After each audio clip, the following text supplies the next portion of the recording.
You're in a plateau. You haven't made any progress in your portrait photography and you haven't landed a client in a while, or you haven't landed any clients at all. And by the end of this video, I will tell you exactly what you need to do to land your next client and to get out of that creative rut so you can start by taking this seriously again. Okay, so let's say you've done a few shoots now, you have some experience under your belt, you've taken some pretty decent photos, but you don't know how to turn this into your career. You want to start by making real money from this. So the first thing I want you to start doing is by doing genius photo shoots. So right now, the photo shoots that you're doing are quite just willy-nilly, freestyled, the way that you think photo shoots should be approached. So you're just you're hiring a model, you're sourcing a model, your network, let's do a shoot sometime. You send them like a little mood board maybe, you send them a location to go to, you do a couple of hours shooting and you're done, edit the photos, you post them, and that is it.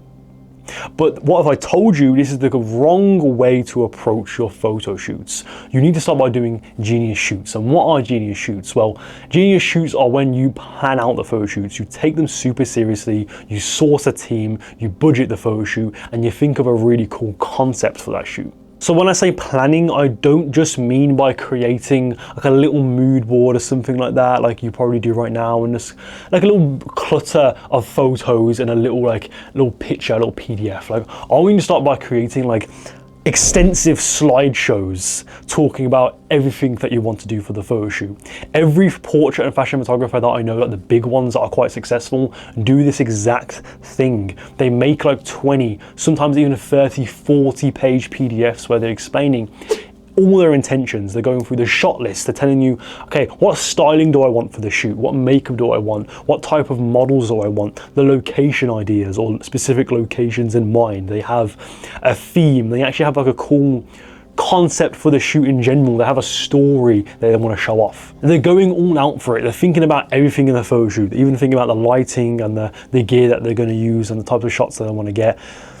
They're going all out for the shoot. They're not just leaving everyone in the dark and being like, okay, let's just show up in this. Here's like a little mood board or something like that. Like, no, you're planning out everything that you want for the shoot. You're keeping in mind everything. You're making sure that everything is considered. Because the reason why I want you to do this is because that is what's going to help you create client magnet type of work. And it also will help you challenge yourself as a photographer. Because you're approaching your shoots in this way, you're forcing yourself to put some more work into it, to put some more effort into it. That's probably why you're in a plateau right now, is because you're not actually putting in that much work. You're doing the shoots, but you're not doing it the right way. So by doing this, you're also preparing yourself for the future. You're like lubing yourself up, if that makes sense, lubing yourself up for the future bigger jobs that you will eventually land as a portrait photographer if you actually start taking it seriously and take up my advice. Because when you get hired by a client for these types of shoots, they are going to expect something similar to this, and you want to be ready for that. Because if you're only used to sending these little shitty mood boards and then all of a sudden you get hired by a big client, which by the way, that would not happen if you're creating those types of photo shoots, but let's say it does happen, you're not going to know what to do. You're going to be so unprofessional because you're not planning it out. So, I mean, let's say you did do that. Let's say you did, actually no, Joe, I would plan it out if I was going to get hired by an actual company or brand or clients. And if that's the case, why don't you do that for your free shoots? Why don't you do that for your free shoots? Because it doesn't matter if you're getting paid or not to do it. You want to plan the shoots out regardless. I personally approach my photo shoots in this way for every shoot that I do. If it's a collaborative free shoot or if it's a big paying shoot for a client, it does not matter. I am doing this type of work, it's like this level of effort for my shoots. And that is why I'm able to create work that is actually good and is eye-catching, and that gains me followers, that gains me shoot bookings, and that gets me into Vogue even. And when you start landing clients, you want to start by landing clients that give you that creative control, that let you have all the creative input and allows you to express yourself as a photographer. And the only way you're going to be able to do that is by finding your style as a photographer and by expressing that in your portfolio. And by doing these genius shoots, you're giving yourself the opportunity to find your style in a much quicker way. Because imagine, you're considering all these aspects of your photo shoots. You're considering the styling and the makeup and the location, the lighting.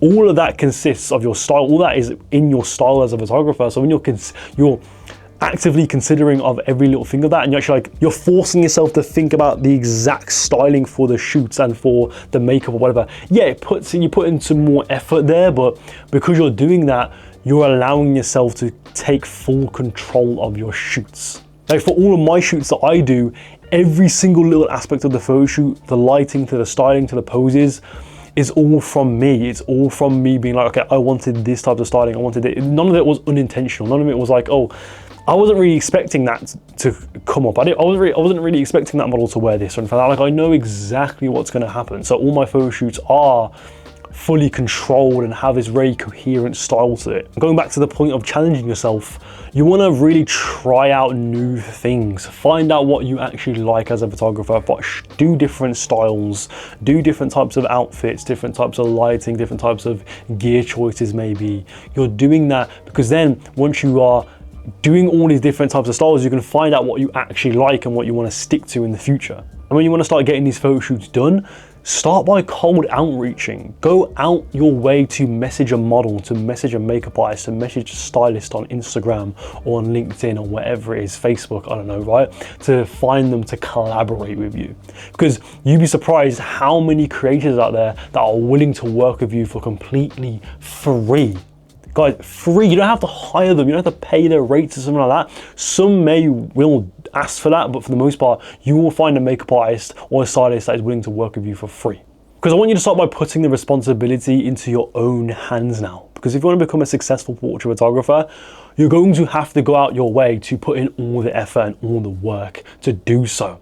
Don't just expect like, oh, I'm just going to wait for a client to inquire about a photo shoot. Because when you do that, especially in the early stages when your portfolio isn't that established, or even if it is established and you're not really known online, you're never going to get work. You're going to get like one shoot every couple of months because you're getting no views on your website or whatever it is. But the one way to get views on your website and the one way to get eyes on your page and your portfolio is by cold outreaching. It's by messaging potential clients, so it's by messaging potential brands or people that you'll want to work for someday. Or it just goes back to being able to organize a photo shoot. It's like you're outreaching to find a team for the photo shoot. I've done photo shoots in the past where we have like 8 of us on the photo shoot, and it was a collaborative shoot. And how did that shoot happen and how did it come across?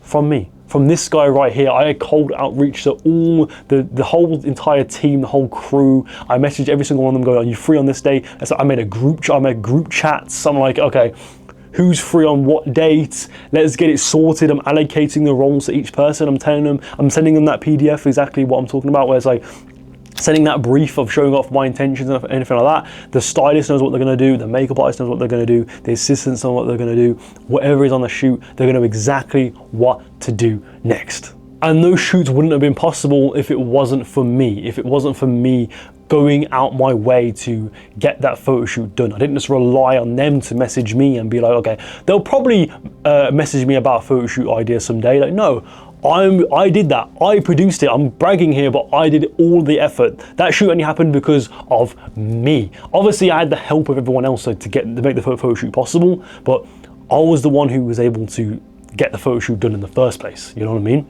Because that's one big mistake that you're going to make as a photographer, especially when you're starting out, especially that's what I did when I was starting out, is that you think that the only way you get paid work and the only way you build your portfolio is by just sitting there and waiting for people to message you on Instagram and organize shoots with you and pay you or whatever. It doesn't work like that. Yes, when you're in the more advanced stages, that you've been doing this for 5, 10, 20 years, and you've built up a quite big client base and you know loads of people in the industry, at that point with those photographers, they can just kind of sit back, live their life, and they'll just expect an email in the next week or so asking them to do a photo shoot and paying them for that photo shoot, of course. But when you're in those earlier stages, you cannot get away with doing that. Because I thought I could do that because I knew a lot of big portrait photographers or big photographers in general that could approach their work in that way. They could approach their work in a way of just like, I can just live my life and just wait for that next inquiry. You cannot do that. Even right now, I cannot do that. Like, yeah, I do get people inquiring about photo shoots for me, but I still don't want to rely on that, if that makes any sense. I don't think I'm in that stage where I can just rely and sit back and be like, okay, I'm gonna wait for that client or whatever. Even though I probably could get away with doing that, but I don't feel comfortable with doing that at the moment. So if I'm not comfortable with doing that, and I believe that I'm in a much better position than you are if you're watching this video, you should not be comfortable with doing that either.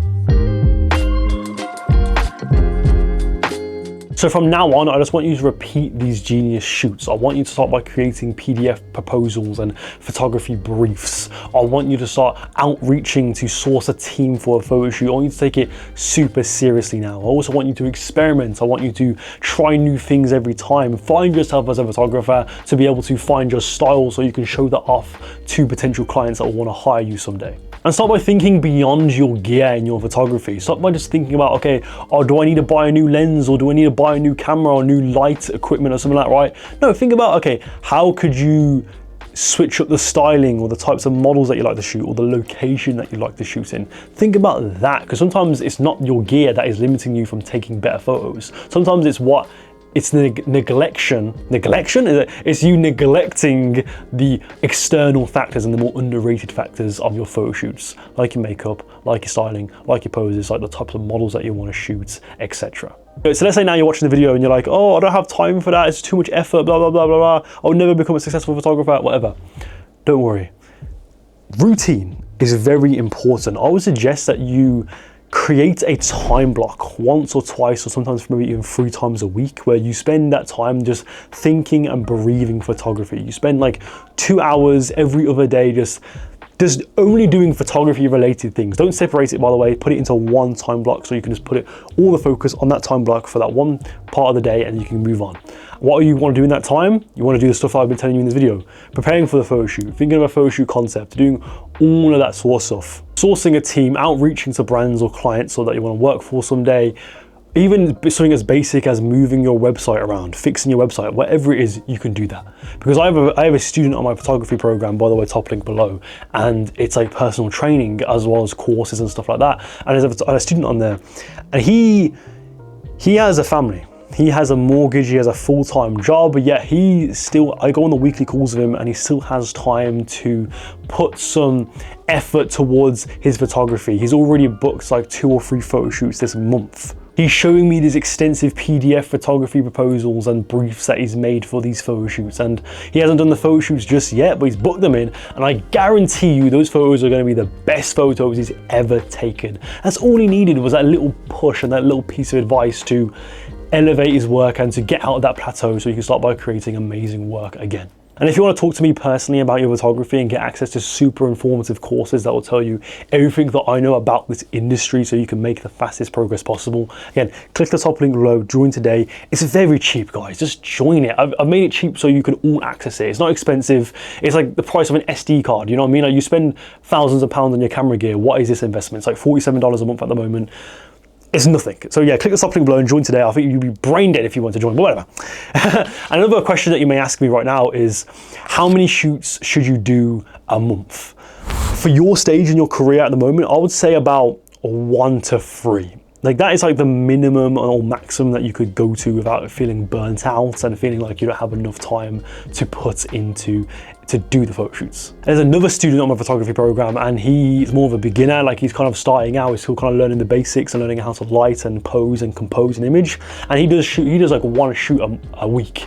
He shoots like every single week, but he's in those beginning stages where you can kind of get away with doing that because he still needs to learn the more basic stuff and just experiment and find himself as a photographer. So you may want to do that if you have the time. Maybe you want to shoot every single week, but maybe you don't want to do that and you want to prioritize quality over quantity. You want to shoot twice a month, because at the moment, if you're interested or you're curious in knowing, for me, I do about 2 photo shoots a month. I try to aim for at least 2 photo shoots a month, because that's like enough where I don't feel burnt out if I do too much, but it's not too little where I feel like I'm not taking advantage or I'm neglecting my photography. And also with me, I have a more incentive to do more shoots because I have a channel and I talk about my photography, so I really should be shooting more than I actually do. But I find that how many shoots I'm doing, at least the collaborative shoots I'm doing, again, I shoot more if it's paid shoots. So last month I shot quite a lot. I only did like 1 or 2. I think I did 1 or 2. I think I did 1 or 2 collaborative shoots, but I did about 4 or 5 like paid shoots last month, right? But this month, kind of similar thing, right? I've only got 1 collaborative shoot booked in, but for all the other shoots I'm doing are more paid and that sort of shoot. So yeah, Anyway guys, that is it for the video. Thank you for watching. Hope I answered the question there. If you found this useful, let me know in the comments below. Like, subscribe, comment if you want to. Again, don't forget to check out the program. Click the top link below if you're interested. And yeah, that is it for the video. Click on any of these videos here to learn more portrait photography. And I'll see you next time, guys. Goodbye.